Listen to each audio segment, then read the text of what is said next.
Les statistiques sont bien plus que des chiffres. Elles sont la boussole qui guide les politiques publiques. Au Mali, les carences en données statistiques sont régulièrement pointées du doigt. Certaines informations sont obsolètes, d'autres manquent tout simplement ou sont difficilement exploitables. Mais tout n'est pas noir. Des efforts sont en cours, des initiatives émergent et des institutions comme l'Institut national de la statistique travaillent à améliorer la situation malgré des moyens parfois limités. Quels sont les efforts et les faiblesses de notre système statistique? Pourquoi est-il crucial de disposer de données fiables? Que faut-il faire concrètement pour que le Mali devienne un pays où les données statistiques deviennent un levier de développement des entreprises? Statistiques et performances du secteur privé. Quel lien? C'est le titre de cette émission. Le développement avec nos spécialistes, c'est juste après le générique.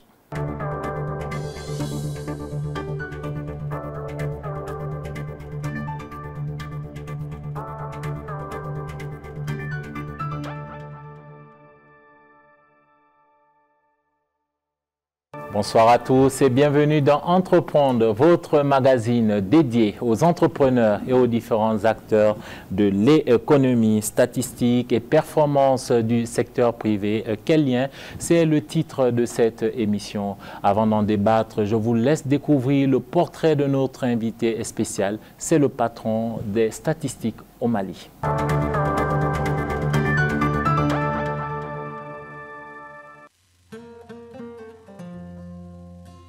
À la tête de l'Institut national de la statistique INSTAT, depuis novembre 2018, Dr Haruna Sougane est l'une des figures majeures des statistiques au Mali. Dr Sougane a bâti sa carrière au service du renforcement du système statistique national. Il compte plus de 2 décennies dans la production, l'analyse et la valorisation des données au service des politiques publiques. Avant de devenir le directeur général de l'INSTAT, Haruna Sougane a dirigé le centre de formation et de perfectionnement en statistique de 2015 à 2018, institution qu'il a largement contribué à opérationnaliser. Avant cela, cet homme des chiffres a occupé d'autres postes de responsabilité à la Direction nationale de la statistique et de l'informatique, puis à l'Institut national de la statistique en tant que chef de la cellule de coordination et de coopération technique. À ce poste, Dr Haruna Sougane pilote entre 2010 à 2015 l'élaboration et le suivi du schéma directeur de la statistique, connu sous le nom de Stratégie nationale de développement de la statistique et décrit par certains comme la feuille de route du développement statistique au Mali. Les recensements généraux de la population, les enquêtes auprès des ménages sur la pauvreté, la gouvernance ou encore la sécurité sont autant d'enquêtes nationales que le directeur Sougane a pilotées ces dernières années. À cela s'ajoutent de nombreuses publications et copublications scientifiques, dont récemment des données GPS à double titre. Les statistiques de gouvernance, paix et sécurité, quelles mesures pour quels résultats, publié en 2022 en collaboration avec Calvo, Raza Fendrakoto et Roubo, Sentiment d'insécurité et profil des victimes de la criminalité au Mali de 2014 à 2020, copublié en 2022 également. Pour ce qui est de son parcours académique, Haruna Sougane compte plusieurs diplômes et certificats. Il est titulaire d'une maîtrise en économétrie obtenue à l'École nationale d'administration ENA de Bamako en 1996. Entre 2007 et 2009, il a décroché un DEA en macroéconomie appliqué à l'Université de Yaoundé 2 au Cameroun. Avant cela, en 2004, le jeune Haruna obtient un diplôme d'études supérieures bancaires et financières du Centre ouest-africain de formation et d'études bancaires de Dakar. En mars 2015, Haruna Sougane devient docteur après avoir soutenu brillamment une thèse en sciences économiques à l'Université Paris-Dauphine sur les thèmes Émigration au Mali, impact sur les ménages d'origine et insertion sur le marché du travail. Marié et père de 5 enfants, Dr Haruna Sougane, directeur général de l'Institut national de la statistique INSTAT, est l'invité principal de Entreprendre.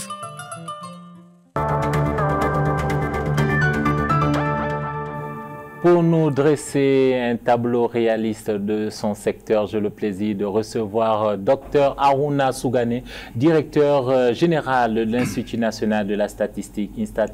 Monsieur Sougane, bonsoir et merci d'avoir accepté notre invitation. Bonsoir, c'est moi qui vous remercie.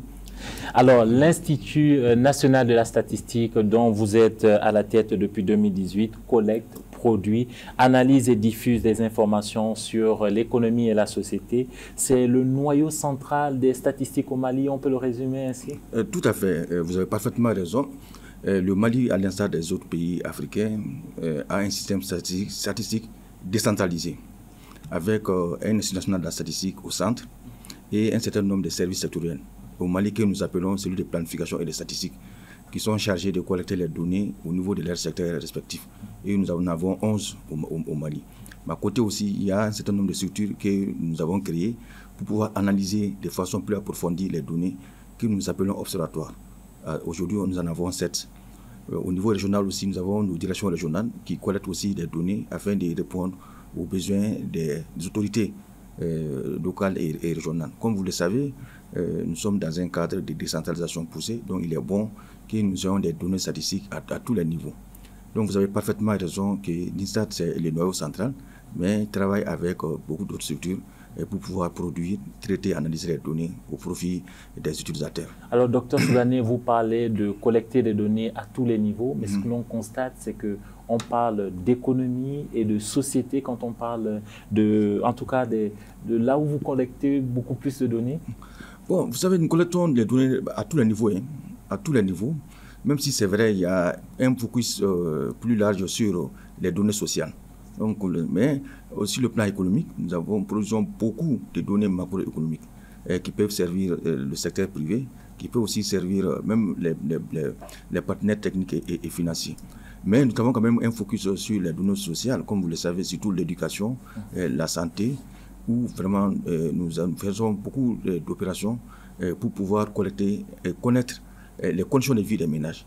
Je veux rappeler que depuis les années 1990, le gouvernement du Mali a axé sa politique de développement sur la lutte contre la pauvreté.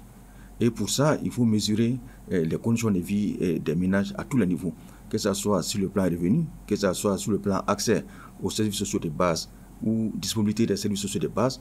Donc c'est pourquoi nous collectons beaucoup de données à ce niveau.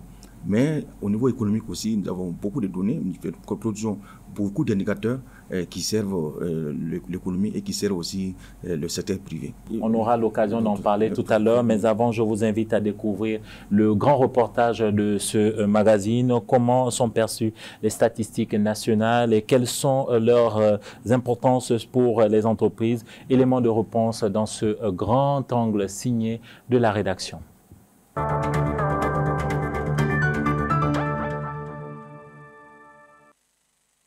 Outils d'aide à la décision, les statistiques sont cruciales pour faire des choix éclairés dans la vie socio-économique de nos États.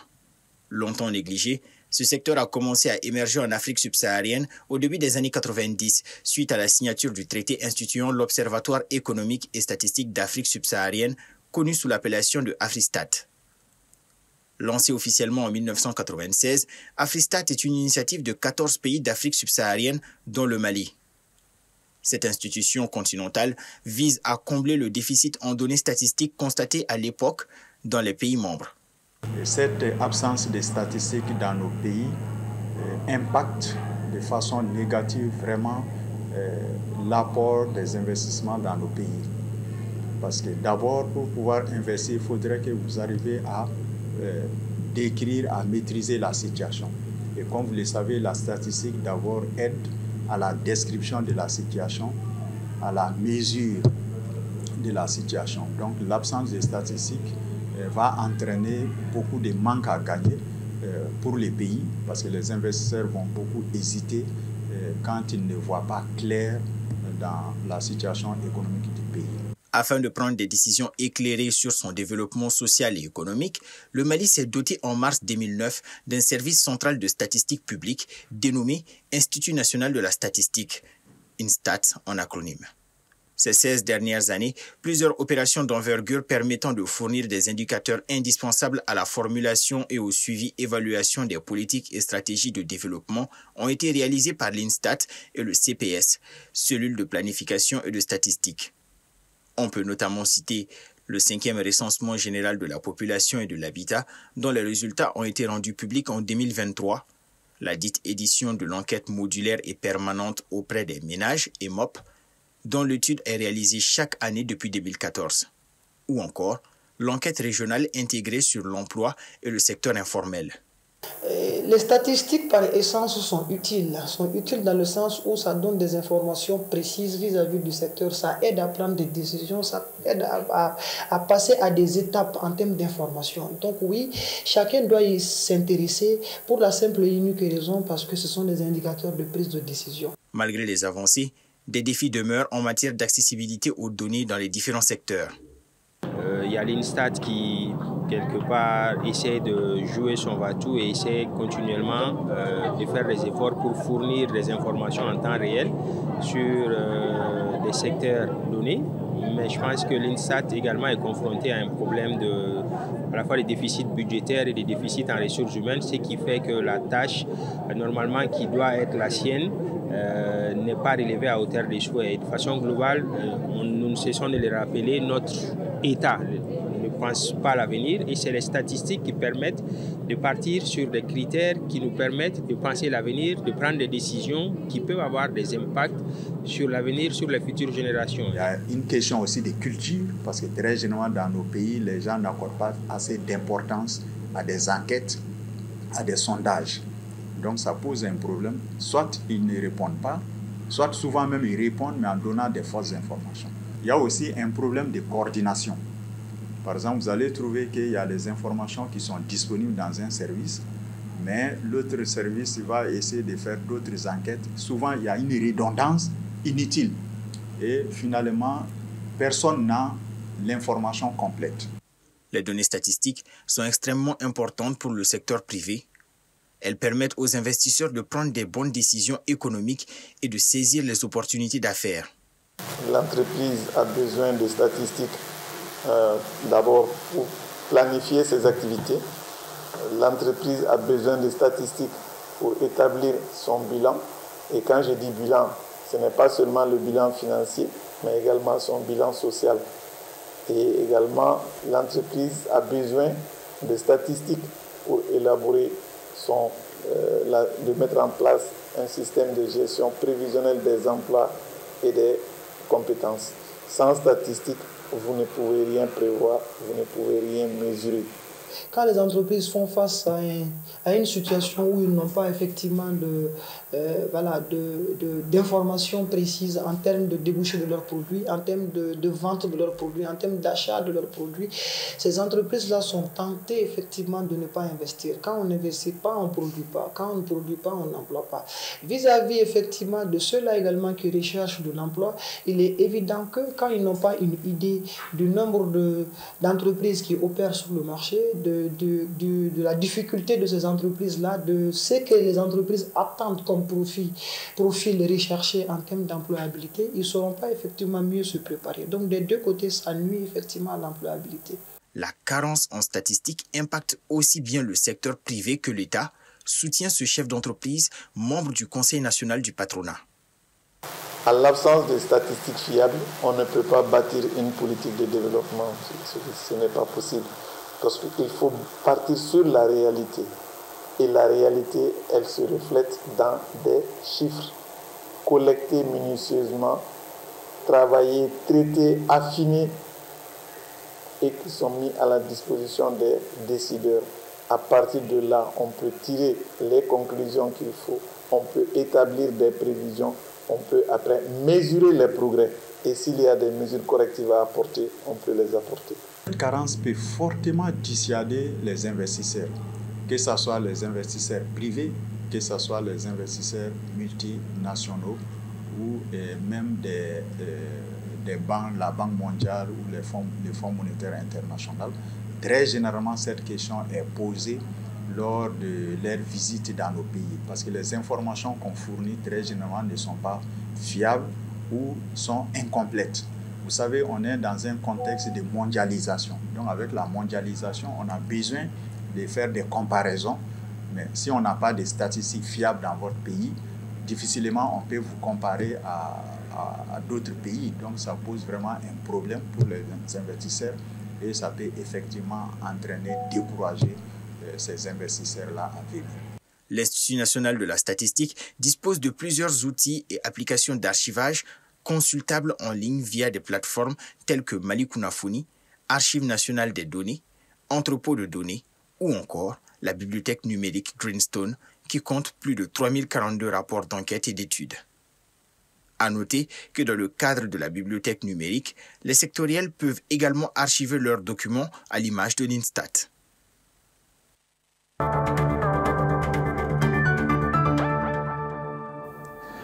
Tout au long d'une heure d'émission, on va bien sûr revenir sur certains points qui ont été évoqués à l'instant.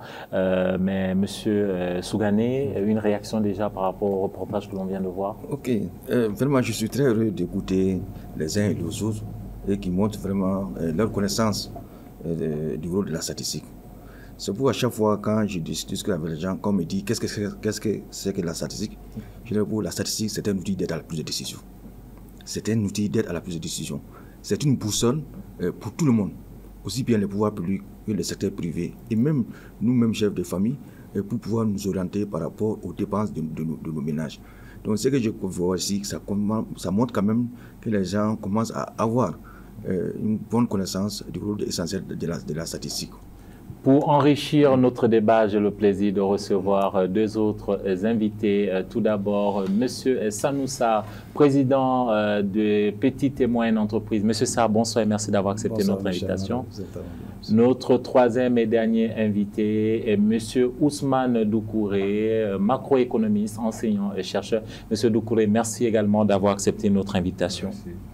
Alors, messieurs, pour commencer, pour planter le décor, j'aimerais juste avoir votre lecture par rapport à cette question des statistiques au Mali, compte tenu de vos profils. Monsieur Sarr, d'abord. Merci beaucoup, M. Amar. Merci à tout le monde et merci à l'administration de votre maison d'édition.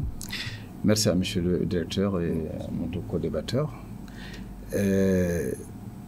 Nous remercions bon Dieu de nous avoir permis d'être là aujourd'hui et je vous remercie beaucoup d'avoir confiance en nous, de pouvoir échanger autour d'un sujet qui est franchement extrêmement important. La statistique, comme le vient de dire le directeur tout de suite, c'est un outil qui sert à prendre des décisions. Je crois que la définition elle est toute simple. Alors, tout outil qui sert à prendre des décisions et des bonnes décisions dans le sens du développement économique, social, culturel, tout ce qui se suit, je pense que cet outil mérite d'être choyé, mérite d'être entretenu, mérite d'être vraiment mis à hauteur, en fait, que l'outil puisse répondre aux attentes. Puisque tel n'est pas le cas, il faut donc aujourd'hui que nous essayons de tirer la sonnette d'alarme pour que les gens sachent toute l'importance de cet outil et savoir que nous avons besoin de cet outil, mais nous n'avons pas à l'exploiter à hauteur de souhait. Donc, en nous invitant sur ce sujet aujourd'hui, je vous remercie d'avoir touché vraiment un sujet extrêmement important que nous devons tous unir nos efforts en fait que cet outil soit vraiment à hauteur de souhait. Alors, tout à l'heure, vous allez nous dire quels sont justement les manquements que vous avez pu constater. Vous avez dit tout à l'heure que ce n'est pas à hauteur de souhait. Vous allez nous dire en tant que président des petites et moyennes entreprises, qu'est-ce qui manque à votre avis. Mais avant, j'ai le plaisir de donner la parole à M. Doucouré. Vous êtes macroéconomiste. Pour l'enseignant-chercheur que vous êtes, le macroéconomiste que vous êtes, quelle lecture faites-vous des statistiques, de nos statistiques au Mali? Ok, merci beaucoup. On va aller répondre à votre question. Je voudrais remercier d'avoir votre chaîne de télévision pour m'avoir invité. Je profite de l'occasion pour remercier également tous les téléspectateurs qui nous suivent, de près ou de loin. J'ai rejoint les directeurs de l'Instat et Monsieur Sarr. Monsieur Sarr, vraiment pour l'information qu'ils viennent de donner par rapport à la statistique. Moi, en tant qu'enseignant-chercheur, les statistiques jouent un rôle fondamental en matière de recherche. Sans les statistiques, on ne peut pas faire des études ni des recherches. Or, l'objectif fondamental d'une étude ou d'une recherche, c'est aider et les pouvoirs publics et les secteurs privés à prendre de bonnes décisions, à formuler des meilleures politiques de développement. Donc, dans ce sens, les statistiques sont capitales pour la prise de décisions. Alors, monsieur Sougané, pour le secteur privé, quelle est l'importance des statistiques? Merci beaucoup encore une fois.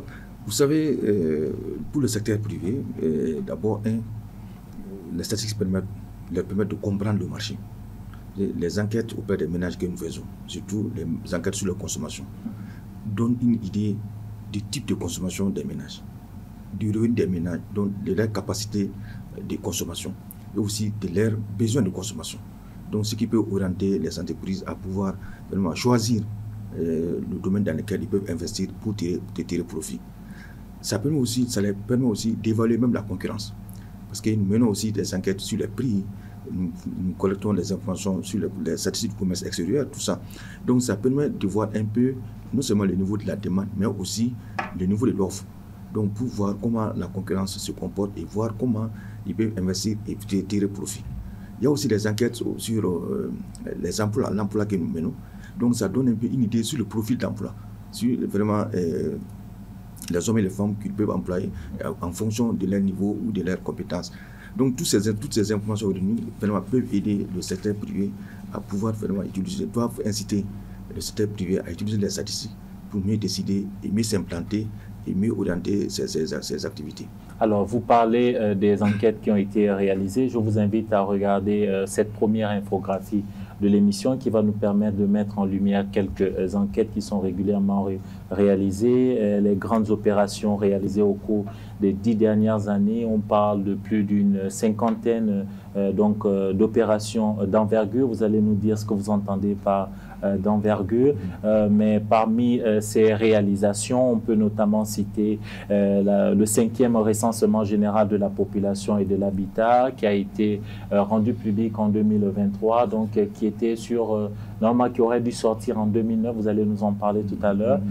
Donc il y a aussi le recensement général des unités économiques aussi en 2021, la 10e édition de l'enquête modulaire et permanente auprès des ménages et MOP que nous, sur ce plateau, on utilise régulièrement. Donc, c'est une enquête qui existe depuis 2014, la 10e édition également de l'enquête nutritionnelle, anthropométrique, j'y arrive, et de mortalité SMART, c'est ça, c'est bien cela. Depuis 2014, on a la 2e édition de l'enquête harmonisée sur les conditions de vie des ménages. Donc là, il y a eu les deux des éditions 2020 et 2024. Et on a également choisi l'enquête régionale intégrée sur l'emploi et le secteur informel. Déjà, M. Sougané, quand vous parlez d'enquête d'envergure, quand vous faites allusion aux réalisations d'envergure, vous voulez dire quoi par là? Et quel est l'impact réel de ces enquêtes? Parce que j'imagine qu'il y a des gens qui n'ont pas vent de toutes ces données-là. Tout à fait. Effectivement, si nous parlons d'enquête d'envergure, d'abord c'est en termes de couverture. Donc c'est une enquête qui couvre l'ensemble du territoire national, toutes les régions du pays. L'envergure aussi parle de la taille de l'échantillon et aussi parle vraiment le coût de l'opération. Donc c'est des enquêtes qui sont très coûteuses et qui demandent la mobilisation de plusieurs ressources, aussi bien ressources humaines, ressources matérielles et ressources financières. Donc c'est là où nous parlons vraiment d'enquête d'envergure. Si vous prenez le recensement général de l'habitat, que d'aucuns appellent la mère des statistiques, parce que vraiment c'est l'opération statistique qui permet de fournir des indicateurs sur les conditions de vie socio-économiques et même culturelles jusqu'au niveau le plus fin, c'est-à-dire village, région, quartier et fraction. Et c'est une opération qui est réalisée tous les 10 ans, selon les recommandations même de la division statistique des Nations Unies. Mais je crois savoir que cette enquête, par exemple, aurait dû... c'est réalisé en 2019, voilà. Parce que le dernier recensement, le 4e, c'était en 2009. Donc nous aurons dû réaliser le 5e en 2019. Mais compte tenu de plusieurs facteurs, on n'a pas pu réaliser En 2019, c'est en 2022 finalement qu'on a réalisé les dénombrements. Mais il faut comprendre que quand on dit recensement, il y a plusieurs phases dans un recensement de la population. Mais les gens voient seulement les dénombrements. Mais avant le dénombrement, il y a beaucoup d'opérations et d'activités qui doivent être menées en amont. Donc, quel est leur impact? Vous savez, quand même, grâce à ces opérations, à la date d'aujourd'hui, nous savons comment nous vivons et combien nous sommes, où nous sommes et comment nous vivons. C'est vrai, c'est pas encore accessible. Il y a beaucoup de gens qui n'arrivent pas à accéder à nos données. Et nous allons expliquer pourquoi, malgré tous les efforts que nous faisons pour mettre à disposition. Ça, c'est un premier facteur. Le deuxième facteur, c'est que grâce à nos données aujourd'hui, même les partenaires ou bien les ONG savent où agir et comment agir. Si vous voyez beaucoup de programmes qui se font pour soulager les souffrances de nos concitoyens, c'est grâce à ces données-là.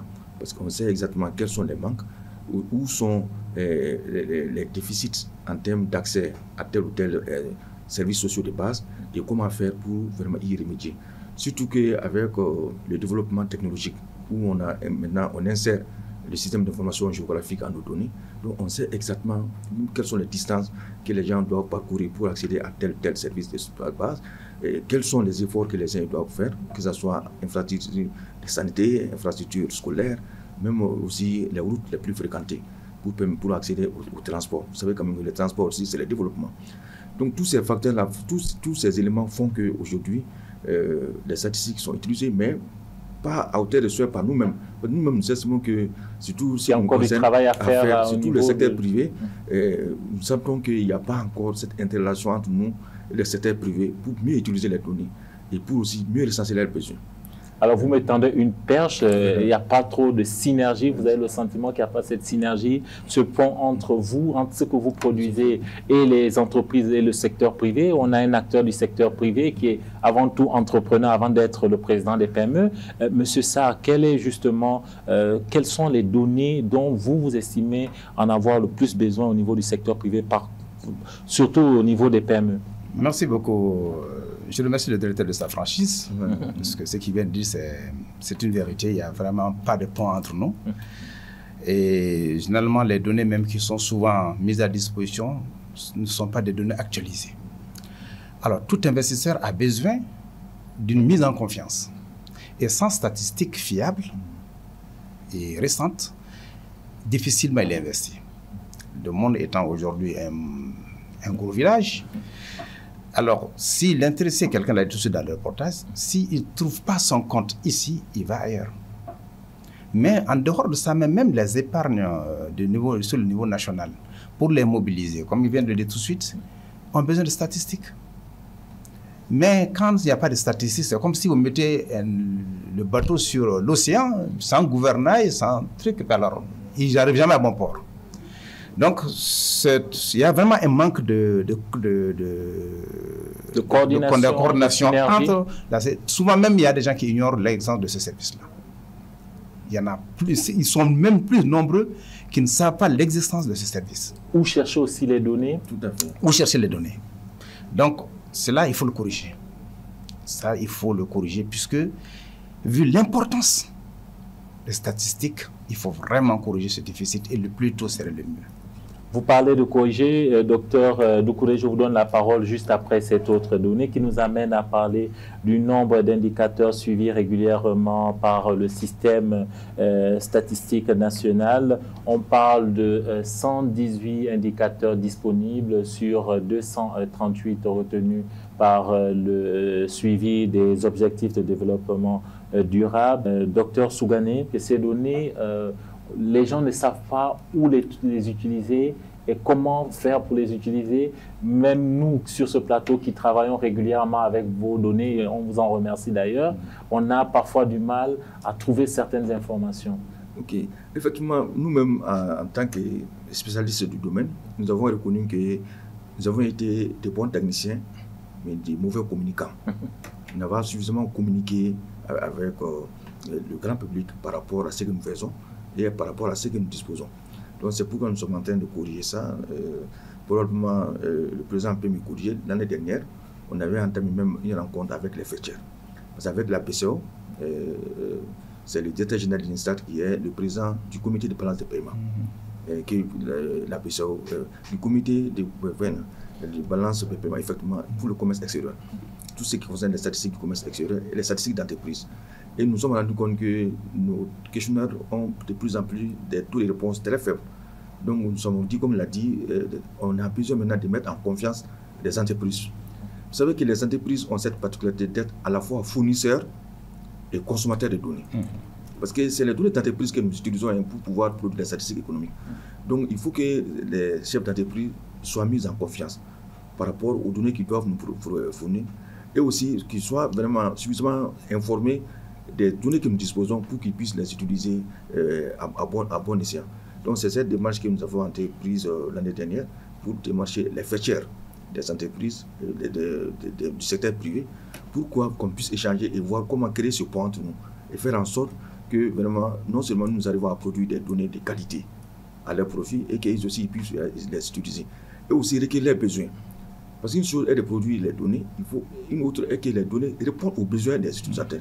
Parce qu'il ne s'agit pas de produire pour produire, il s'agit de produire pour que les données servent à quelqu'un. Donc si nous arrivons à créer ce pont, ça peut nous aider. Maintenant, vous avez parlé des 118 indicateurs des ODD. Je vais juste m'empresser de vous dire que c'est vrai que nous avons 118 indicateurs qui sont calculés et disponibles, mais nous avons à peu près aussi une cinquantaine d'indicateurs qu'on peut calculer au Mali. Parce qu'il y a à peu près 25% d'indicateurs des ODD aussi, mais dont les données existent, mais malheureusement les indicateurs ne sont pas calculés parce que pour certains ne savaient pas trop les formules. Donc l'INSTAT avec les secteurs, nous avons entrepris le travail pour faire en sorte qu'on puisse aussi produire tous ces indicateurs. Mais à côté de ces indicateurs, il faut comprendre que pour les ODD, c'est pour le monde entier. Ouais. Donc il y a certains indicateurs, par exemple les indicateurs sur la mer, qui ne concernent pas le Mali. Donc le Mali ne peut pas produire ces indicateurs sur les océans et autres. Donc quand vous regardez, ça veut dire qu'il y a à peu près 75% des indicateurs des ODD que le Mali, le système statistique malien peut produire aujourd'hui et mettre à la disposition des utilisateurs. On parle de 50%, ça c'est vraiment ça, c'est disponible, et 25% qu'on peut calculer, dont les données sont disponibles, mais il s'agit de les calculer et les mettre à disposition. Pour le CRES, c'est vrai, le CRES qui vient de finir, on arrivait quand même avec 89% à produire les indicateurs. On va en parler tout à l'heure, ça c'est la prochaine infographie. Mais une réaction, Monsieur Doucouré, quand on regarde nos données, par rapport aux standards régionaux et même internationaux, quel est aujourd'hui pour vous le macroéconomiste que vous êtes? Vous travaillez avec des données, j'imagine, de divers secteurs. Quelle est aujourd'hui cette lecture que vous en faites? Est-ce qu'aujourd'hui, on reprend, et on va donner la parole à M. Sougané et M. Sarr pour la vision du secteur privé, mais est-ce qu'aujourd'hui, par rapport à ce travail qui est fait, vous avez le sentiment qu'on est dans les standards? Merci. Et par rapport aux données statistiques produites au niveau national, et nous, en tant que chercheurs, nous ne voyons pas de grande différence avec les données des sources étrangères, notamment... Donc il y a la compétence ici, on n'a pas à remettre... Non. Ou bien j'anticipe. Non, pas ça. Très souvent, il faut faire la part des choses.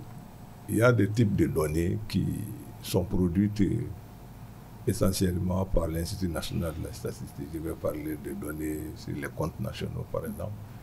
Il y a des données, par exemple, sur la balance des paiements, les statistiques monétaires qui sont produites par la Banque centrale en relation toujours avec l'Institut de la statistique. Donc, à ce niveau-là, les chercheurs, nous, en tant que chercheurs, nous ne rencontrons pas assez de difficultés par rapport à l'utilisation de ces statistiques. Les seules difficultés que nous rencontrons souvent, c'est la disponibilité à temps et l'accessibilité à certains types de données par rapport à nos problématiques de recherche, qui va nous obliger très souvent à demander à l'Institut de la statistique de faire certains types de désagrégation. Bon, ça pose souvent des problèmes parce que les données n'ayant pas été produites sous cet angle-là, ça demande un travail supplémentaire. Tout à fait. Donc nous rencontrons ces difficultés. Sinon, au niveau des standards internationaux, je pense bien que les statistiques, il y a, par exemple, si je prends les statistiques de finances publiques, il y a un standard et que chaque pays doit accepter. idem également pour la balance des paiements et les statistiques monétaires et financières.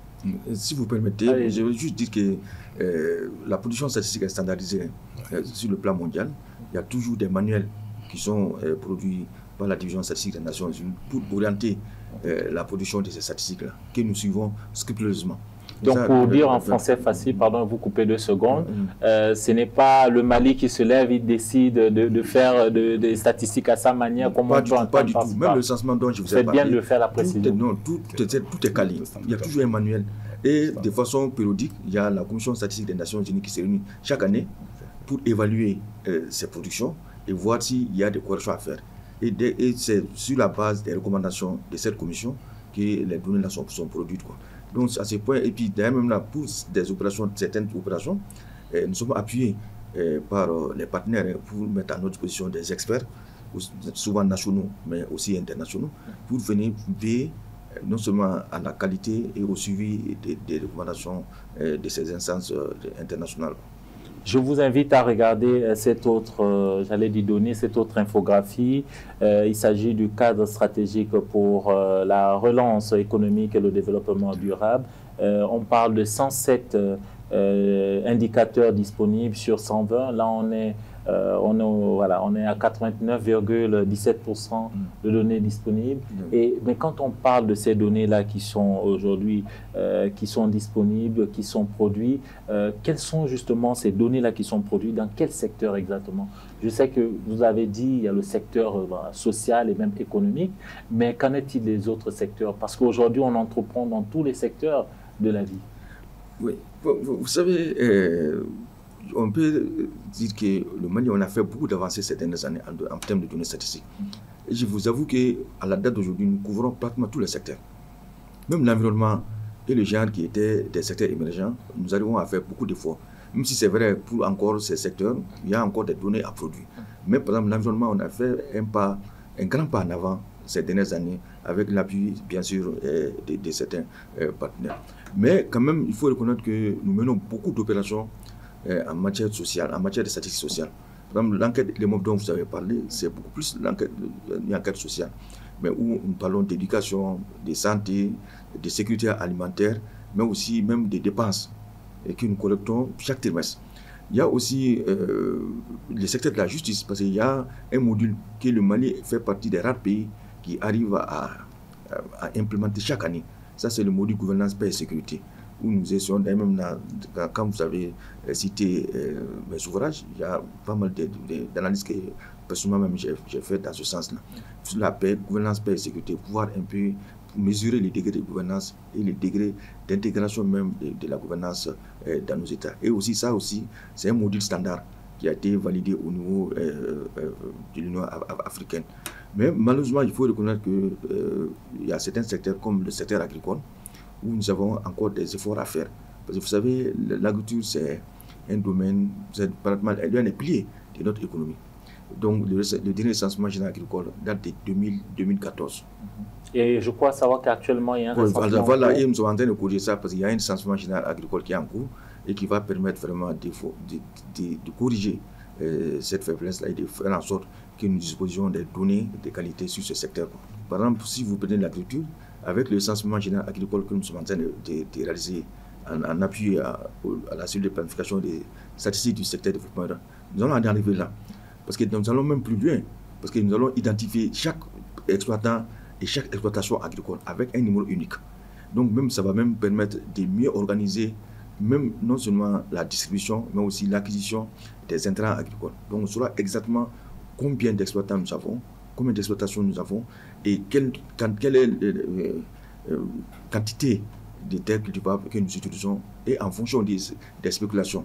Donc nous allons pouvoir identifier vraiment de façon très réelle les besoins de nos agriculteurs. Maintenant, en dehors de ça, vous avez vu l'enquête SMART. Nous arrivons aussi chaque année à savoir exactement le niveau non seulement de santé, mais aussi nutritionnel, non seulement des enfants, mais aussi des femmes en âge de procréer. Parce que ça, c'est des opérations qui sont vraiment des opérations tellement standards, parce que ça permet toujours au ministère de la Santé de pouvoir planifier avec ses partenaires les activités des années à venir. C'est pourquoi ce ministère tient à la régularité de cette opération-là. Chaque année, vers le troisième trimestre, on est tenu de faire cette enquête-là pour le permettre non seulement d'évaluer les efforts déjà réalisés au cours des 12 derniers mois, mais aussi pour planifier les efforts à venir, quoi. Et ça marche depuis plus de 10 ans maintenant que nous faisons cette opération-là. Le moment dont je vous ai parlé, vous savez que nous faisons partie aussi des rares pays qui arrivent chaque année, c'est-à-dire à donner des indicateurs précis sur le chômage et l'emploi. Parce qu'avec le MOP aussi, le 4e passage est consacré à un grand module sur l'emploi. Donc nous arrivons à mesurer le chômage régulièrement et donner aussi une idée sur l'emploi et le chômage dans notre pays. C'est le même cas pour d'autres indicateurs, mais comme les collègues l'ont dit, nous avons des soucis quand même de régularité, surtout pour certaines statistiques macroéconomiques. Et on va revenir sur les raisons. Monsieur Sarr, Monsieur Doucouré, ce que l'on constate également en parlant toujours des données, surtout dans le secteur privé, il y a certaines structures, certaines entreprises qui produisent leurs propres données en interne. Ça va permettre un peu de combiner avec ce qui est déjà fait? Oui, ça va combiner, ça va un peu combler le vide, disons. Mais ça se fait toujours en amateur. Les spécialistes, ce sont eux. Nous le faisons parce que quand on n'a pas A, il faut se contenter de B. Alors, il y a un point sur lequel je voulais un peu insister, ça c'est les statistiques, j'ai remarqué, c'est beaucoup plus sur le cadre macroéconomique. Mais les PME, on voit beaucoup d'absence là-dessus. Je voulais un peu avoir des explications, savoir qu'est-ce qui se passe, alors que le pilier de l'économie d'un pays, c'est les PME où on a plus de 90% des entreprises qui sont... Donc là, c'est vraiment une vraie épine que nous avons dans nos pieds et que nous souhaitons trouver une solution. Et donc, comme j'ai M. le directeur en face de moi, ça me permet vraiment d'attirer son attention là-dessus. Je suis très heureux de cette question. Vous vous rappelez, en 2018-2019, on avait réalisé un recensement des PME-PME. Bon, l'idée pour nous, c'était vraiment d'asseoir, parce que c'était en quelque sorte une opération pilote pour voir la faisabilité d'une telle opération. Parce que vous savez aussi que même le secteur informel vraiment occupe une place importante dans notre économie. Donc il faut qu'on arrive à mesurer le secteur informel. Il faut qu'on arrive aussi à mesurer les PME qui aussi occupent une place non négligeable dans notre tissu économique. Mais malheureusement, il faut reconnaître que dans notre planification, peut-être nous allons en arriver. Il y a les ressources aussi qui sont limitées, qui font qu'on est obligé de faire des arbitrages souvent. Bon, comme je l'ai dit, avec l'accent mis sur la nécessité de lutter contre la pauvreté et puis avoir les statistiques sociales, sans compter aussi l'appui des partenaires que nous bénéficions, donc qui vont beaucoup plus dans le sens des enquêtes que je viens de citer. Donc, mais l'idée pour nous quand même, c'est de faire en sorte qu'on puisse non seulement faire un maillage complet de tous les secteurs, mais aussi avec une certaine régularité bien établie, quoi. Et bien entendu en tenant compte des besoins des utilisateurs qui sont les responsables d'entreprise. Moi, je voulais vraiment vous donner une piste par rapport à ça, si vous me permettez. Allez-y. Parce que là, c'est beaucoup plus, vous pensez beaucoup plus aux partenaires techniques et financiers qui vous soutiennent financièrement, mais il faut penser à l'épargne nationale. Ça existe. Tout à fait. Nous avons des fêtières où nous avons des institutions consulaires, avec la Chambre de commerce, la PECAM, la PCM, le Conseil manuel des chargeurs, etc. Vous pouvez, avec ces institutions consulaires, faire un partenariat. Mais en amont, il faut d'abord que ces institutions comprennent toute l'importance de la statistique. Elles connaissent déjà, mais il faut y aller dans ce sens-là. Dans une information assez élargie, une information assez attractive, qui puisse faire en sorte que ces institutions, l'ambition puisse prendre. Tout à fait. Et une fois que ces institutions prennent, un fonds peut être mis en place pour aider, parce que ces statistiques-là, après, c'est nous qui utilisons. C'est dans le cadre du développement de nos affaires. Donc moi, je pense que là, il faut vraiment aller dans ce sens-là, faire une démarche vers ces institutions consulaires et créer un partenariat avec ces institutions-là.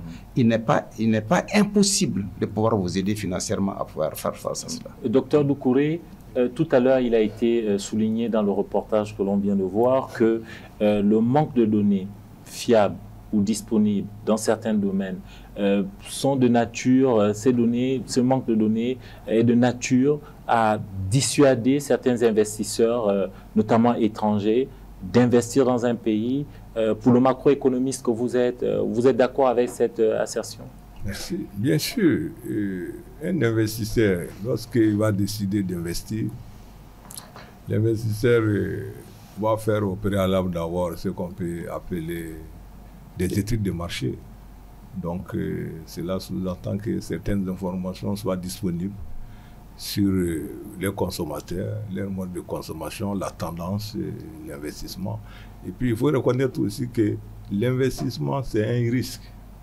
Donc, l'investisseur a besoin d'évaluer tous ces risques-là et les rendements liés à l'investissement. Donc, tout cela suppose l'existence vraiment des statistiques fiables et très diversifiées pour que l'investisseur puisse prendre une bonne décision d'investir. Est-ce que, et là, monsieur, je vous pose cette question à tous les trois, est-ce qu'au Mali, on a la culture des statistiques?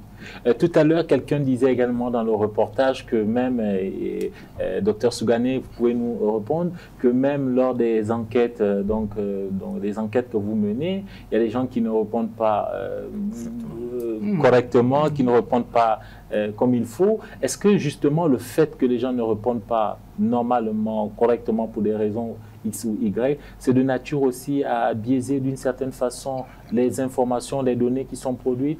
Tout à fait, tout à fait. C'est pourquoi, si vous regardez, avant chaque opération, nous essayons de mener ce que nous appelons une campagne de sensibilisation pour que les gens comprennent que, et vous savez, il y a toujours une phrase fétiche qui dit que cette opération est purement statistique. C'est pour que les gens comprennent que, parce que la loi dit que toute information fournie lors d'une opération statistique, c'est sous le sceau du secret statistique, ne doit pas être divulguée. Donc, si vous regardez même nos productions, quand nous diffusons nos chiffres, c'est-à-dire les informations individuelles ne sont pas diffusées.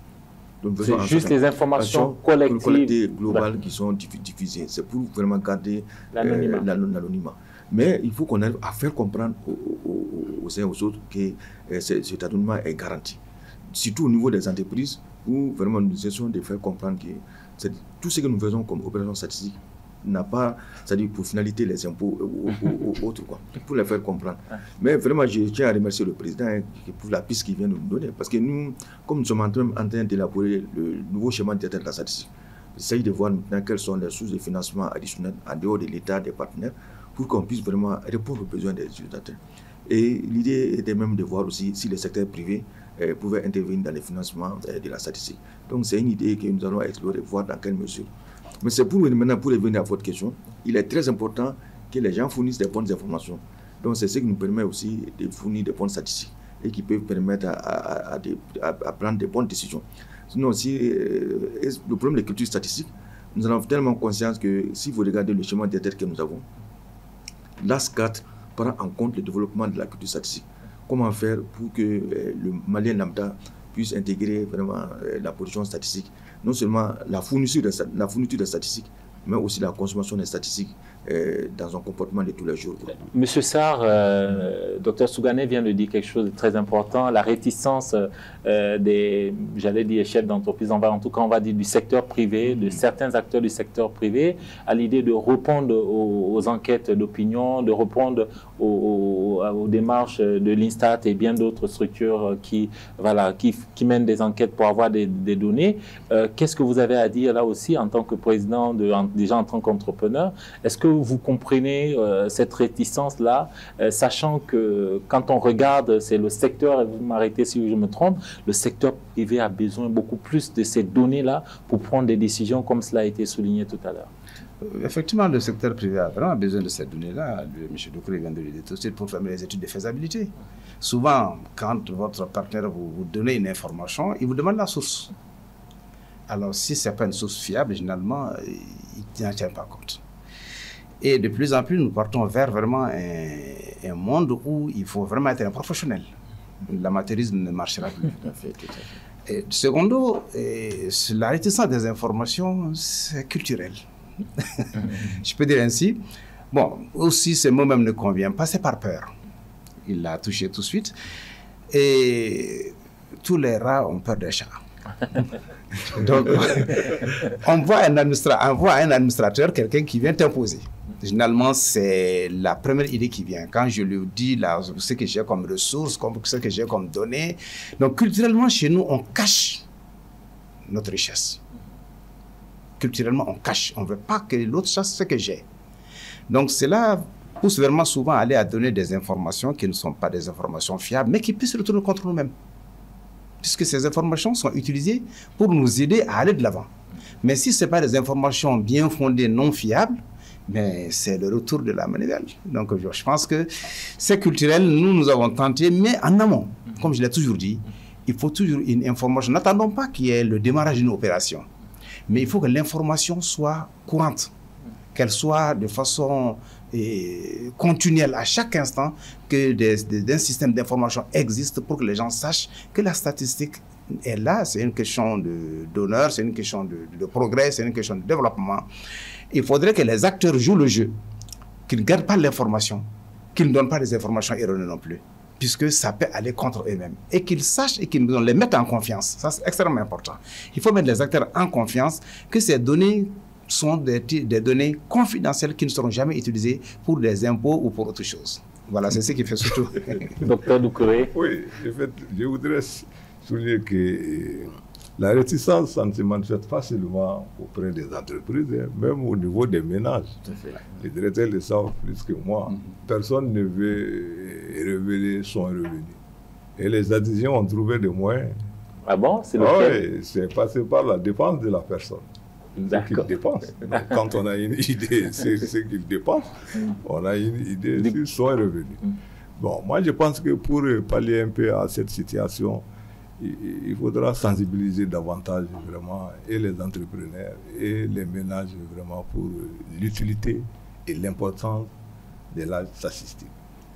Cela suppose également vraiment une bonne gouvernance aussi des ressources qui seront mobilisées, notamment les impôts. M. Sarr l'a dit, quand les citoyens pensent que bon, on va me taxer et que les recettes ou les revenus liés à ces taxes-là sont bien gérés, ça peut les inciter à s'ouvrir davantage pour des enquêtes et autre chose. Les bases de données publiques accessibles en ligne, nous allons donc voir ces bases de données disponibles. On parle de Mali Kunafoni, qui est donc une base de données, vous allez nous en parler. L'archive, donc Archive nationale des données, NADA.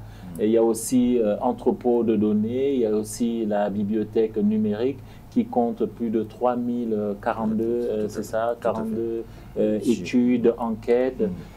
Ces bases de données sont accessibles, donc gratuites, c'est bien ça. Comment est-ce que ça se passe pour ceux qui veulent consulter? Par exemple, quand on va à Archives nationales de données, qu'est-ce qu'on peut y retrouver? Est-ce qu'il y a une distinction? Là, on en a 4. Est-ce qu'il y a une distinction entre le fait que l'on cherche quelque chose en santé, en éducation, ou tout y est compris dans ces 4 bases de données?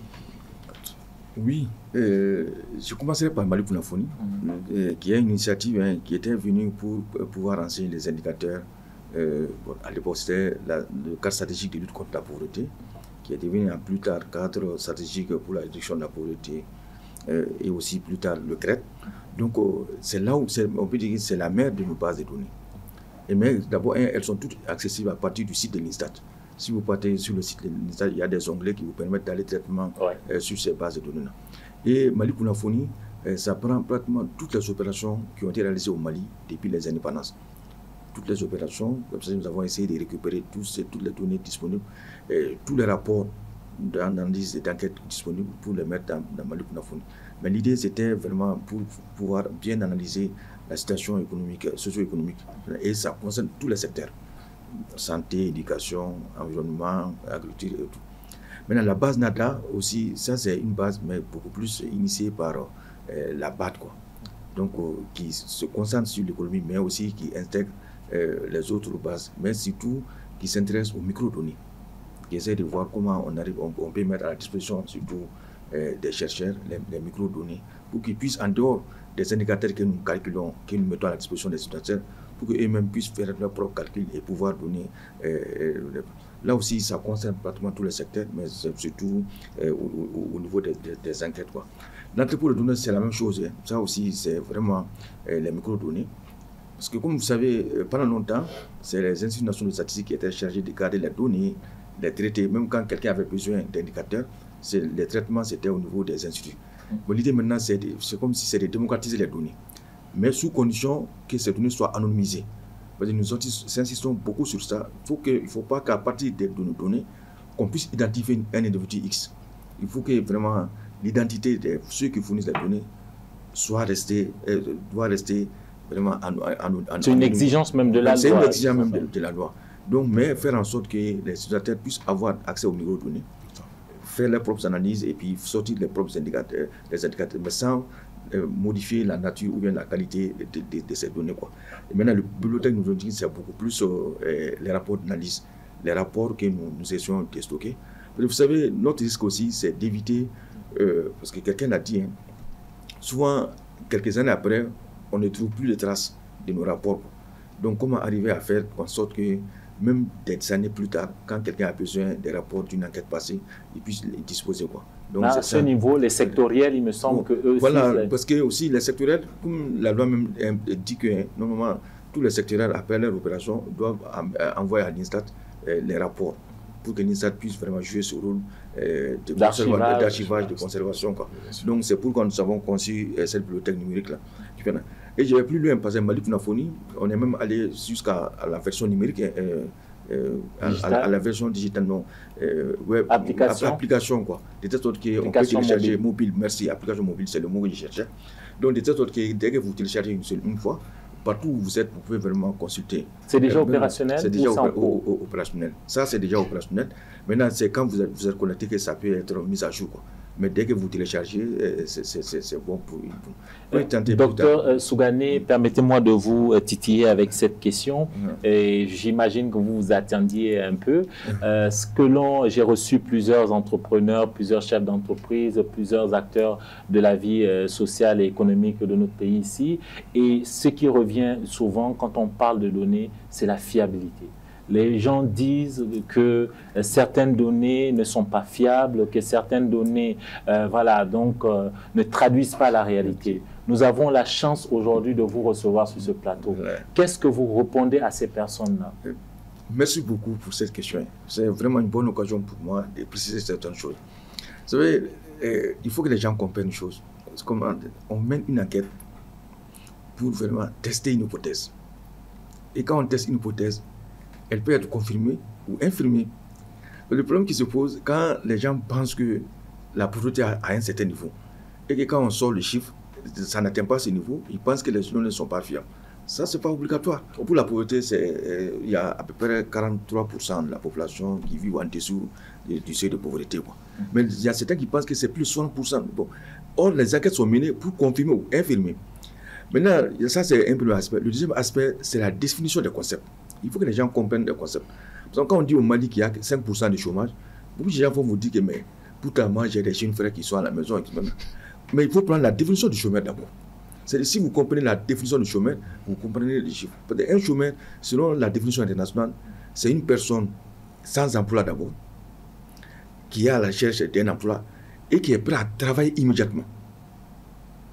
Donc, si nous collectons les données dans l'idée de distinguer ces personnes-là, donc quelqu'un qui a son diplôme et qui reste à la maison, donc qui n'est pas à la recherche d'emploi, qui ne cherche pas d'emploi, ne peut pas être comptabilisé comme chômeur. Bon, vous savez, c'est ce qui fait que quand les gens parlent de fiabilité, nous rétorquons la question, sur quelle base vous estimez que nos données ne sont pas fiables?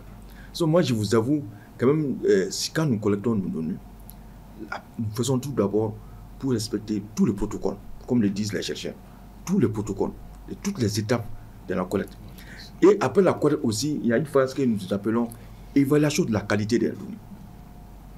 Évaluation de la qualité, et nous nous assurons d'abord le taux de réponse, c'est-à-dire les questions répondues, la qualité. Il y a beaucoup d'aspects, et puis nous comparons non seulement les données, c'est-à-dire aux données passées, nous comparons aussi aux données d'autres pays, ou bien d'autres enquêtes, pour nous assurer que la qualité y est.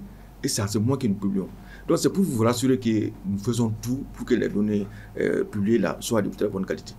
Pour finir, malgré que nous sommes là, quand nous avons sorti les résultats du recensement et qu'on a trouvé qu'il y a 49,7% de femmes Les gens ont 50,3% d'hommes. Les gens ont dit que non, on a toujours dit qu'il y a plus de femmes que d'hommes. Moi, je dis d'abord, 50%, c'est pratiquement autant d'hommes que de femmes. Et Dieu a fait qu'un pays voisin a fait son recensement plus tard que nous et a trouvé la même tendance. Donc maintenant, c'est à ce moment que les spécialistes doivent prendre le relais pour analyser, parce que ça veut dire qu'il y a un phénomène qui est en train de se produire. Donc les spécialistes doivent prendre le relais pour analyser et comprendre ce phénomène-là. Surtout que pour finir, à la naissance, il y a plus d'hommes, il y a plus de garçons que de filles. Mais les statistiques montrent que les hommes meurent beaucoup plus vite. Surtout les jeunes garçons, ils mourraient plus. Mais avec l'évolution de la médecine aussi, la mortalité infantile aussi a reculé. Donc ce qui fait que les jeunes garçons vivent plus longtemps. Il y a beaucoup de facteurs qui expliquent. C'est pourquoi quand les gens disent que vos données ne sont pas fiables, nous avons tendance de les demander, mais sur quelle base vous estimez que les données ne sont pas fiables? Est-ce que la non-fiabilité n'est pas également basée sur le fait, par exemple, qu'un recensement qu'on peut faire, par exemple, qui est prévu pour 2025, finalement sort en 2027, alors avec les données de 2025? Est-ce que ce n'est pas un peu... Bon, non, mais le problème, c'est quand même avec la digitalisation maintenant, parce que maintenant, nous utilisons ce qu'on appelle les CAPI. C'est-à-dire, c'est les tablettes que nous utilisons pour collecter les données. Et en temps réel, les informations sont envoyées sur notre serveur. Ouais. Et en temps réel, il y a une équipe qui est là pour traiter, analyser ces données-là, voir leur cohérence. Et s'il y a incohérence, contacter les agents sur le terrain. Et de toute façon, les résultats sont c'est pourquoi il a dit, en 2022, on a fait le recensement, et en 2023, déjà, on a fait les résultats. Comment les statistiques produites par l'INSTAT peuvent aider les entreprises? Nous continuons notre débat après une courte pause.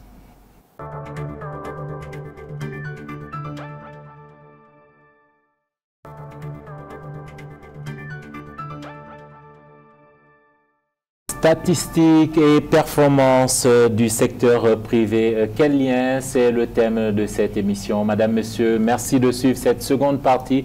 Je suis toujours en compagnie de nos trois experts, dont Monsieur Haruna Sougané, directeur général de l'Institut national de la statistique. En face, il a deux autres co-débatteurs. Il s'agit de Monsieur Sanoussar, président des petites et moyennes entreprises, et de Monsieur Ousmane Doucouré, macroéconomiste. Merci, messieurs, d'être restés sur le plateau. Messieurs, nous poursuivons notre débat en regardant cette autre infographie qui va nous amener, monsieur Sougané, à parler d'argent, de financement. Donc, le Fonds national pour le développement de la statistique. Vous l'avez dit à l'entame de l'émission, il faut de l'argent, il faut des ressources pour mener des statistiques fiables et incontestables.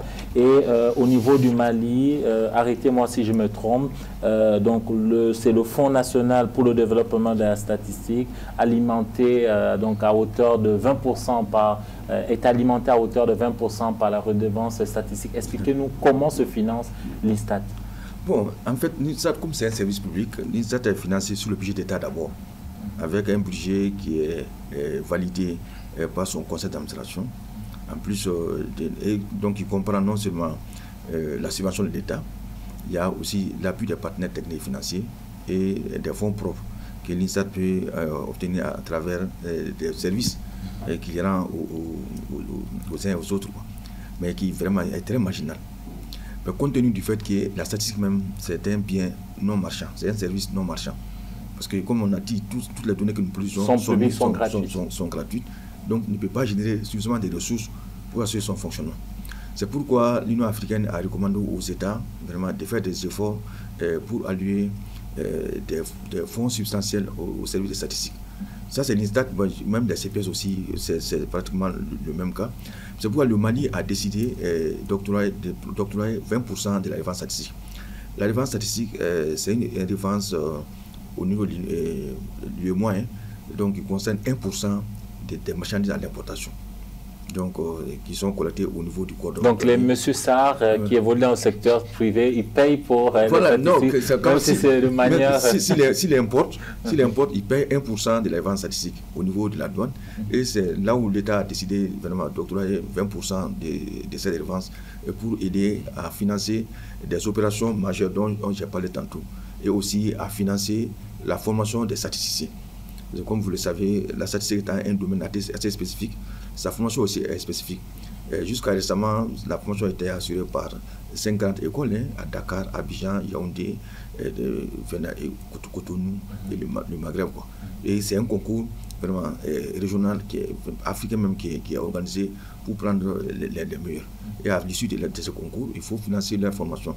Donc c'est ce fonds-là aussi qui nous aide à financer les bourses de nos lauréats, sans compter la mise en œuvre et l'élaboration du schéma de la statistique. Donc voici quand même des opérations classiques qui sont ciblées pour être financées par le Fonds national pour le développement statistique. Mais en dehors de ça, comme j'ai dit, il y a les budgets des structures, les CPS, les observatoires dont j'ai parlé, que l'État vraiment prend en charge pour pouvoir réaliser au moins les activités régaliennes, les activités de tous les jours. Il y a aussi des partenaires tels que la Banque mondiale, je crois savoir, ONU Femmes et bien d'autres. Pratiquement tous les partenaires qui travaillent ont besoin de statistiques. Donc, ils sont obligés, pas obligés, mais vraiment prendre en charge le financement des activités dont ils ont besoin pour pouvoir travailler. Quoi. Bon, la Banque mondiale, maintenant, présentement, on a un grand projet de la Banque mondiale qui couvre l'ensemble de la sous-région Afrique de l'Ouest et du Centre, que nous appelons projet d'harmonisation et d'amélioration des statistiques en Afrique de l'Ouest et du Centre. Donc l'objectif vraiment, c'est vraiment d'aller vers une harmonisation des statistiques en termes de production, même en termes de temps.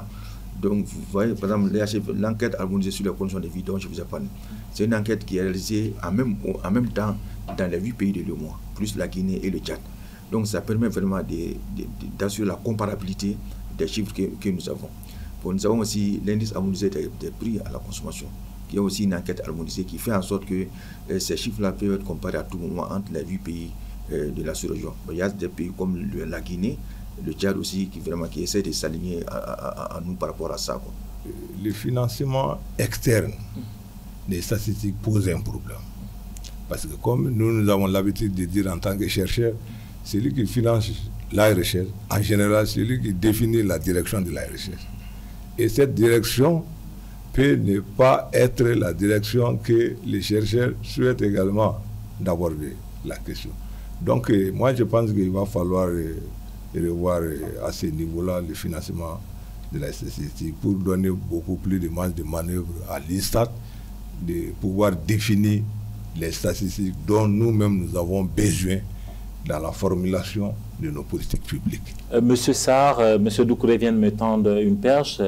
Justement aujourd'hui, quel rôle le secteur privé peut-il jouer pour accompagner l'INSTAT et les autres structures pour produire des statistiques qui sont indépendantes des financements extérieurs? Je l'avais tantôt dit au début de mon intervention que l'INSTAT peut rapprocher les faits tiers tels que la Chambre de commerce, tels que le patronat, le conseil manuel des chargeurs, voir avec ces institutions consulaires. Et ces institutions sont dans leur rôle, puisqu'il s'agit d'outils dont nous avons besoin pour le développement économique et pour vraiment la propulsion de nos entreprises. Donc il suffit de savoir bien poser le problème à leur niveau. Et là, il est possible de pouvoir gagner quelque chose pour pouvoir les aider financièrement. Alors, Monsieur Sougani. Secondo, il y a un autre aspect également. Je ne sais pas si le volet existe au niveau de notre école. L'école de la Chambre de commerce aujourd'hui a été rénovée avec beaucoup de filières. C'est de rapprocher également, voir si toutefois la formation de vos cadres peut se faire au niveau de l'école de la Chambre de commerce. Là aussi, c'est une possibilité. Monsieur Sougani, si le secteur privé devait financer ou en tout cas accompagner le développement de la recherche au niveau de votre institution, j'imagine que ce secteur privé aimerait savoir comment justement ce que vous produisez au niveau de l'INSTAT peut leur être profitable. Qu'est-ce que vous leur dites?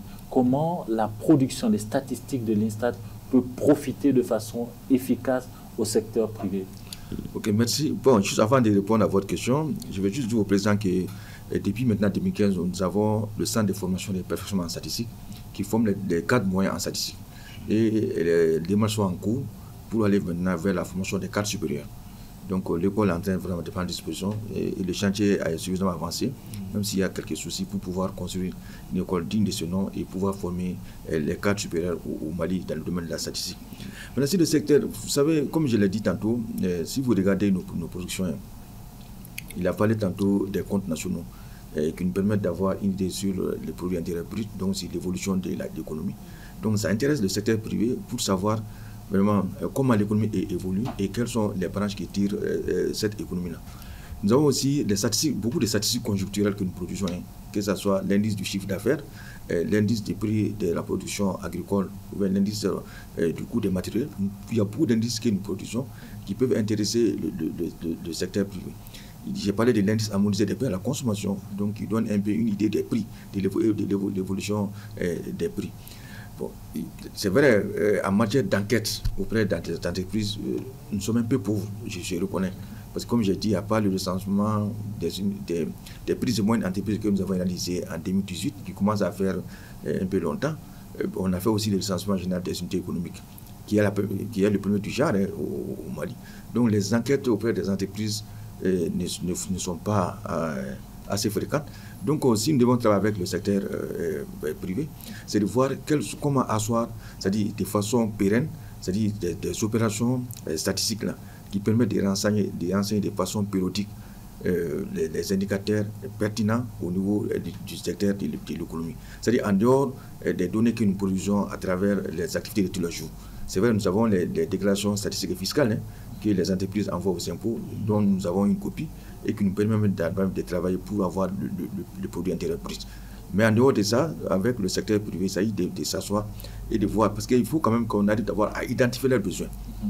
À identifier leurs besoins et voir maintenant quelles sont les publicités qu'on peut retenir pour telle opération. Il faut mettre en place, comme je l'ai dit, c'est les fournisseurs aussi des données. Les opérations que nous allons mettre en place, c'est les entreprises qui doivent nous fournir les informations. Parce que c'est les enquêtes auprès des entreprises qui sont souvent très difficiles à mettre en place. Je vous invite à regarder cette dernière infographie de cette émission qui va nous permettre de parler du fonds de l'Observatoire économique et statistique d'Afrique subsaharienne.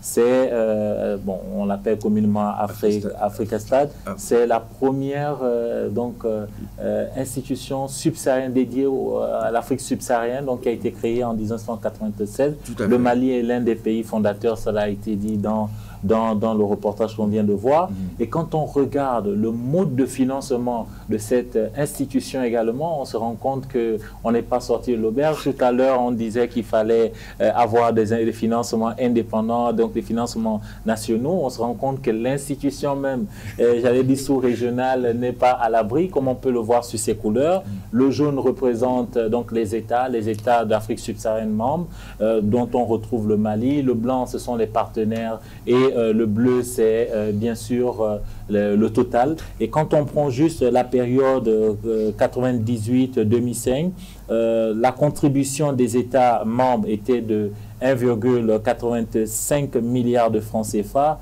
La part des partenaires, le partenaire majeur à l'époque, c'était la France, c'était de 1,50 milliard de francs CFA, pour un total de 3,35 milliards de francs CFA. Ça, c'est la période 98-2005. Quand on prend toujours le financement de la période 2006-2015, le montant global était de 9,18 milliards de francs CFA. Les États membres devaient donc cotiser pour un total de 6,56 milliards. La part du partenaire privilégié qui était la France était de 2,62 milliards. Donc 2016-2025, la part est de 30,7 milliards de francs CFA. Les États doivent cotiser à hauteur de 18,705 milliards de francs CFA. La part des partenaires, elle est toujours moindre. Là, on a plusieurs partenaires, donc les partenaires sont diversifiés au fur et à mesure. Quand on regarde même entre les années, on voit une augmentation. Donc ça a été multiplié, on peut le dire, par 10 par rapport à la première année. Quelle est l'importance de l'Observatoire économique des statistiques, sachant qu'on a déjà nos stats? Tout à fait. En réalité, Africastat a son siège à Bamako. Oui, à Nyarela, je crois. À Nyarela, tout à fait. Vous savez quand même que Africastat, d'abord, avait été créé pour aider des pays membres de la zone franc. Dans un premier temps, c'était ouvert à la zone franc, mais après, ça s'est élargi à d'autres pays d'Afrique subsaharienne, essentiellement francophones, mais il y a des pays lusophones et aussi. Maintenant, effectivement, comme vous le dites, l'Africastat a pour objectif même de favoriser l'harmonisation de la production statistique dans la sous-région. Donc, faire en sorte que les données que nous produisons d'un pays à l'autre soient vraiment comparables à tout le monde. Donc c'est pourquoi il dispose à son sein des experts, généralement africains aussi, vraiment, donc qui essaient d'appuyer les pays et faire en sorte que les pays aussi puissent aller ensemble. Parce qu'il faut éviter d'avoir une production statistique à deux vitesses, voilà, où il y a des pays qui sont à la pointe pendant que d'autres aussi. Voilà. Donc c'est ça même l'objectif d'Afristat, et aussi réfléchir aussi sur vraiment des nomenclatures et des méthodes pour pouvoir aider les pays à produire des statistiques de très bonne qualité, quoi. Non seulement de l'appui, mais aussi ces réflexions-là. Et malheureusement, il faut reconnaître que, comme pour la plupart des institutions africaines, Afristat aussi dépend fortement de l'appui de l'extérieur. Donc les États membres n'arrivent pas à payer régulièrement leurs cotisations, leurs quotes-parts. Les fonds que vous avez, effectivement, typiques acquisition, de façon décennale, on met en place un fonds. Et chaque pays a vraiment un montant à payer pour vraiment alimenter ce fonds-là. Donc le Mali est l'un des rares pays à pouvoir payer entièrement tous ces trois fonds à la date d'aujourd'hui, et qui fait que malheureusement il y a beaucoup de pays qui n'ont pas fait la même chose, et l'institution souffre énormément aujourd'hui à cause de cette insuffisance des ressources financières. Messieurs, on arrive au terme de cette émission. Je rappelle simplement qu'on a tenté, donc on a essayé de joindre Afristat pour avoir une personne sur le plateau. Malheureusement, notre invitation est restée lettre morte. On arrive au terme de cette émission. Messieurs, on va faire rapidement un tour de table. Malheureusement, il y a des points qu'on ne pourra pas évoquer faute de temps. Je vais commencer par vous, Monsieur Doucouré. Aujourd'hui, comment améliorer ces manquements qui sont constatés? Il n'y a pas encore cette culture, vous l'avez dit, cette culture des statistiques. Vous savez, les chercheurs ont plusieurs sources de statistiques. Si ce n'est pas les études qui nous obligent à utiliser les données des sources gouvernementales, généralement, on se dirige vers les données où l'accès est facile. Notamment comme les choses de la Banque mondiale, les FMI, la BAD et autres choses. Donc, ça pose un problème très sérieux qu'il faudra vraiment réfléchir. C'est vrai, Dr Chougani l'a dit, l'INSTAT a fait beaucoup d'efforts, et même dans le cadre vraiment de la mise à la disposition des utilisateurs des statistiques, nous sommes déjà en partenariat avec l'INSTAT. Nous sommes déjà, si je ne me trompe pas, notre deuxième plan et notre deuxième convention pour vraiment faciliter l'accès des statistiques et l'utilisation des statistiques par les chercheurs. Donc c'est très important, parce que ce qui est important pour nous, on est fiers d'utiliser les statistiques des choses gouvernementales que d'utiliser les statistiques qui viennent d'ailleurs. Et très souvent, comme vous avez remarqué, ces statistiques ne sont pas très souvent acceptées par les services publics. Et ça pose souvent de sérieux problèmes. C'est-à-dire, je ne comprends pas. Si vous êtes sur une étude ou bien sur une analyse, par exemple, si vous utilisez les données des sources extérieures, comment vous allez présenter ça C'est parfois difficile et parce que les services publics ne vont jamais se retrouver dans les données. Alors que normalement, ces données doivent être fournies par les 10 services. Donc ça pose un problème. Monsieur Sarr, pour le mot de la fin, comment justement ces statistiques-là peuvent être au service de la gouvernance des entreprises, quand on sait qu'il y a cette réticence, cela a été souligné, il y a ce doute-là, cette méfiance, j'allais dire. Merci beaucoup. Moi, je félicite et remercie M. le directeur. Ils se battent comme ils peuvent, avec le manque de moyens sur le plan financier, sur le plan personnel, mais il faut qu'ils soient agressifs.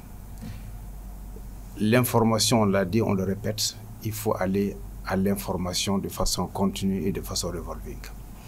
Ensuite, ils peuvent également, avec les différents partenaires, organiser ce que j'appelle, si ce n'est pas états généraux ou je ne sais pas, journée porte ouverte d'INSTAT, pour inviter les uns et les autres à venir. Et puis, autour de cela, après, faire des thématiques qui puissent traiter un certain nombre de choses pour que les gens s'approprient de l'outil. Alors, plus on met en confiance son partenaire, plus on peut le prendre et puis on peut avoir ce qu'on cherche de lui. Donc là, c'est cela que je pourrais donner comme chose. Et plus encore, nous avons beaucoup plus besoin d'eux, qu'ils essaient vraiment de penser au niveau des PME, parce que de 1998, vous avez dit 2018, disons. Maintenant, il y a des gens qui s'adressent à nous en longueur de journée. Au niveau des PME, justement, quelles sont les données dont vous avez besoin cruellement? Et je dis tantôt dans mon intervention, je dis que si vous mettez un bateau sur la mer sans gouvernail, sans... Mais il va, donc vous avez besoin de toutes les données. Il va nous besoin de toutes les données. Prendre les entreprises, surtout les PME, parce que chez nous avons un problème de gouvernance. Il faut le connaître. Et quand les statistiques nous viennent en aide, cela peut corriger beaucoup de lacunes dans même la direction des PME. Donc là, vraiment, je les exhorte à aller dans ce sens. Nous sommes vraiment disposés à aller avec eux, qu'ils nous appellent. S'il y a un partenariat à faire, on le fera. Nous sommes d'accord de voir toutes les formules qui puissent aller vraiment à ce qu'on puisse tirer l'essentiel de la chose. Docteur Sougané, pour le mot de la fin. Ok, vraiment, pour le mot de fin, d'abord, je tiens à vous remercier pour cette opportunité que vous nous avez offerte. Ça nous permet quand même de parler encore des statistiques et de lever certaines équivoques. Et aussi remercier le président ici présent pour vraiment les perches tendues que nous allons vraiment prendre avec plaisir et en profiter. Parce que c'est ça notre rôle, c'est de pouvoir fournir les données statistiques nécessaires au pilotage de notre économie, que ce soit par les pouvoirs publics ou par le secteur privé. Donc si nous allons avoir de tels créneaux, et même aussi des universitaires, parce que nous, tellement que nous faisons des efforts pour produire les données, nous avons très peu de temps pour les valoriser. Donc si les universitaires aussi entrent dans cette phase, ça nous permet donc de produire les données et qu'ils vont valoriser au profit de tout le monde, quoi. Donc c'est vraiment des mots de remerciement et rassurer quand même le président que nous allons tout faire, parce que nous avons même en discussion avec le CNPM déjà pour voir comment avoir un cadre partenaire. Donc nous allons faire de même avec les autres fêtières pour que vraiment nous puissions asseoir un bon partenariat gagnant-gagnant, non seulement nous permettre d'accéder à des informations de qualité, mais aussi les permettre d'avoir accès à toutes les données dont ils ont besoin pour piloter leurs activités. Merci beaucoup. Statistiques et performances du secteur privé, quel lien? C'était le thème de cette émission. Merci messieurs d'être passés sur le plateau. Je rappelle que j'ai eu le plaisir de recevoir monsieur Ousmane Doucouré. Il est macroéconomiste, enseignant-chercheur à la FSEG. Merci monsieur Doucouré d'être venu sur le plateau. Merci infiniment monsieur Sanoussar, président des petites et moyennes entreprises. Merci d'être venu sur ce plateau. Merci infiniment également à notre invité spécial, Dr Aruna Sougané, directeur général de l'Institut national de la statistique INSTAT. Merci infiniment, Dr Sougané. Merci infiniment à vous, car je rappelle encore une fois qu'on utilise régulièrement les données produites par l'Institut national de la statistique. Donc, c'est une occasion pour moi de vous remercier. Merci infiniment, chers téléspectateurs, de nous avoir suivis et à très bientôt sur TM.